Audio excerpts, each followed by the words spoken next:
But I'm sure there's a way of reaching out to the publishers and saying, guys, I'm getting fake fans on you. So they'll either give you credit if they verify your claim, and or find another way to compensate you. Yes. You mentioned that the content should be entertaining and should engage the customers in a way. I think that was more from a B2C kind of perspective. Yeah. If it's a B2B high-end brand, then if you're just writing about generic things about the market and the industry as such, is that a better way of doing it? Could you tell me which category you are in? Serviced offices. Serviced offices.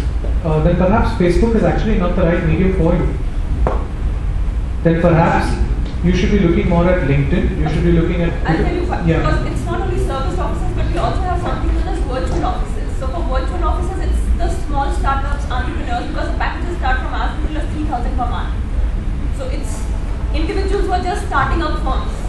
That is the target So audience. there's no reason why you can't talk about great business ideas. For example, as an editorial spin, or innovative things that new entrepreneurs are doing, or innovative apps that small companies are producing. Say, for example, if you had talked about Rovio, who made Angry Birds, it's still within your space and it's still entertaining and informative and engaging. You can always find content, but I would again urge you to figure out which channel works the best for you. Yeah, I want to check on if you're starting afresh on the social media today, assuming a situation where you have a Facebook, you have Twitter, and you have YouTube, how should you typically focus your attention on? What I mean is, if I have say X resources, so out of that 20% or 30%, if I have how do we actually go ahead? Depends on your goal, on what you want to achieve, Okay. and short term, long term, and what sort of business you are in. This is connected to non-profits, which can So then would fundraising be a goal? fundraising, advocacy, then it's more of See, I understand if you've got limited resources, but then I think once you understand your goal, your task is to understand which platform will work best for me. YouTube is lovely for fundraising because you can show a lot of videos of stories, you can tell a lot of stories through even homemade videos. Absolutely, But raw how do you want to amplify it? Twitter will get you a lot of influential crowd who will help you spread your message. So do you want to focus all your efforts on Twitter, or do you want to focus on Facebook where you mostly get awareness rather than real action maybe? So it really depends on your goal. You can't answer this So immediately. you mean maybe it should be a mix of many years Or you start with one and then slowly build up and then get into the second if you have limited resources. Yeah. Around Google Plus and Pinterest. Google Plus is sort of dead right now. There's a bunch of techies on it. Internationally, to me it's become a platform where I can find interesting content because a lot of people are now posting great photographs and great links. So it's a lovely place for me to discover interesting content, but it's sort of dead for brands. Cadbury's UK is doing some fantastic work on it. I haven't seen any other brand that's really very active. Pinterest, good question. Very nascent in India. As of November, there were only 19 or 20,000 Indians on Pinterest. I'm guessing it would have gone up to. Do you have any more data on that? No. Pinterest user base would still be under a lakh, would be my guess. Not too many brands are using it. Should you? Yes. Sorry, can you? Yes. Should you? Maybe. We're trying it. In fact, one of our brands was the first entertainment brand in India to take on Pinterest, and we actually threw it open to fans. We let fans post to our boards for us and things like that. Bit too early to say. I can tell you one thing. I know people who use Pinterest to showcase their portfolio, their creative portfolio. So that may not be a bad idea for those in those. Yeah, it's beautiful. How do you spell that? Pinterest. Pinterest. I'm completely new to Twitter and I'm into designer jewelry. So if I want to build up my follower base, how would you suggest should I start? Same formula. Follow the people who are influential and In who the are field of jewelry and fashion. Jewelry and fashion and style, stylists, magazines, bloggers, etc. Start following them, start chatting with them on Twitter. That's the only way. And don't hard sell. Because the influential people necessarily will follow you back. No, not necessarily. But if your content is good enough, they will eventually. It all boils down to what you say and how you say it. Yeah. we've been primarily talking about products. We've been primarily talking about physical products, you know, when we're talking about the brands and stuff. But the industry I belong to is the service industry.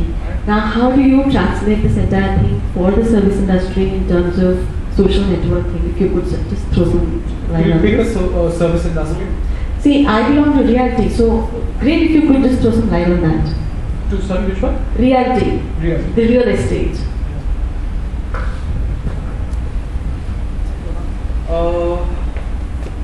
Builder or brokerage? Consultant. Content on trends. Everyone's first question is, are prices going to come down?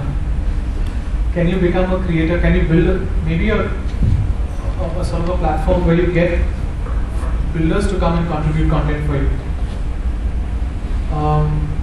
People will only come to you, unfortunately, the truth of your category is that people will only come to you when they're looking for a house or office space. So, Then, Twitter search. yeah, Twitter search, great way to sort of keep track. So there are groups which talk about property on Facebook. Twitter search for looking for a house, looking for an office, here, there, everywhere. In terms of sheer content, these are a few of the sort of things that we can talk about. You can also look at the emotional promise of owning a home or an office, get into the whole idea of curating great office design, interior design, so on and so forth. So why not? Right now, what we are doing. What we're doing is, we are a city-centric consulting company, and we put profiles of locations, which is the place to be. Like suburbs are become very expensive. We've been more to extend the suburbs.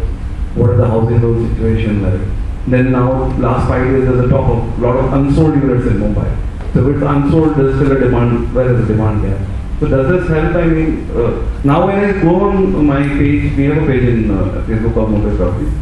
There's a question. You say so many people reach. That's a new trend I'm seeing as an active. What does it mean? And it shows organic and the other way around. So many people reached is basically the number of people who've seen your post. Okay. Viral and organic. Viral and organic. Organic reach is basically the number of people who've seen your post without you having to pay money to promote it. Viral reach is Because of how many people shared, commented, liked, tagged that story and therefore showed it to how many other people. As for your question on content, would I find that as a lay consumer interesting content only when I'm in this sphere? Is it engaging when I'm not interested right now?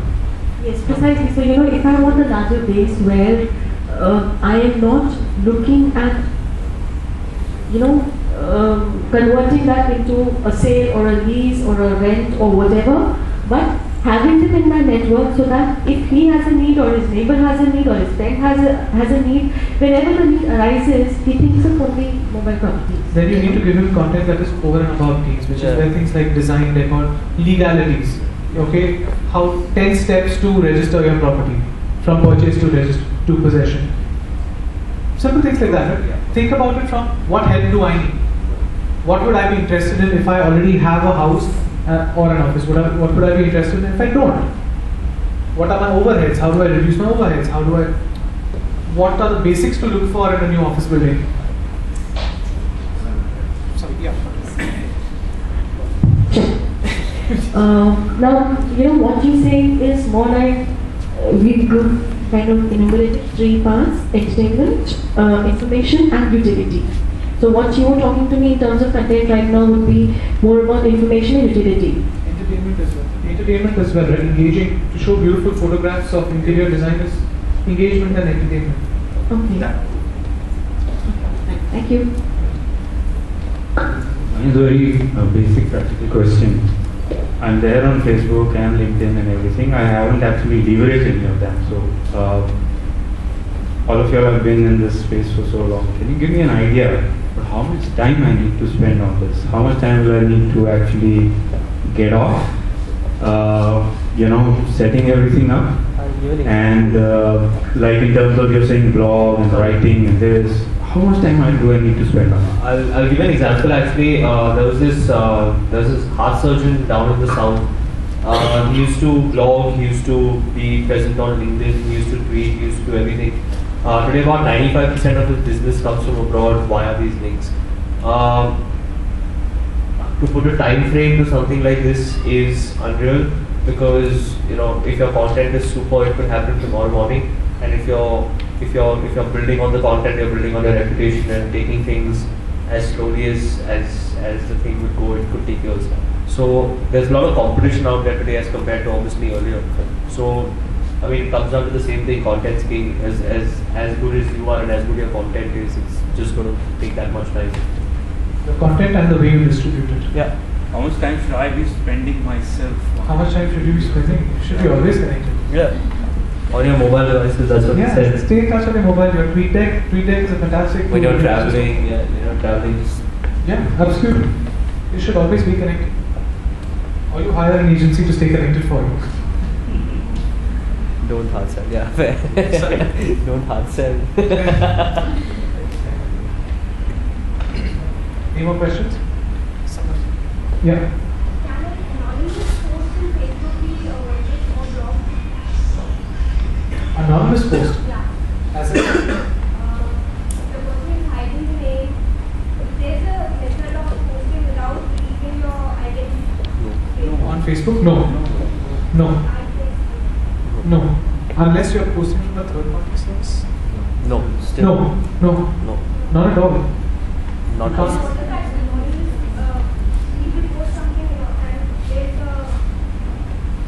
On a Facebook page? Yeah. Not possible. Or we can comment. Not possible. Not possible again, yeah. Facebook shows the name that you've registered with. What you possibly might have encountered is, if you are not the administrator of the page and you are merely a fan of the page, you possibly might have encountered someone else's comment who had blocked their security or privacy settings. So you are not able to track the user. You can just see their name, but you can't even click on their name in order to open their profile, because they've activated the highest level of privacy. But the name of the party who's commenting will still be disclosed. So at no point of time can anyone's identity be completely secure at any point of time. Yeah. How to use the Facebook app? How to build a Facebook app? How to use it well? There are lot of companies that put in the content, part of it. There are various ways, honestly. There are too many ways to enumerate. And the challenge is to find new ways and new ideas to make people do new things, right? It's a very open-ended question. I don't think there's an answer to that. You just have to innovate. You just have to come up with a great idea and build an app that will do it for you.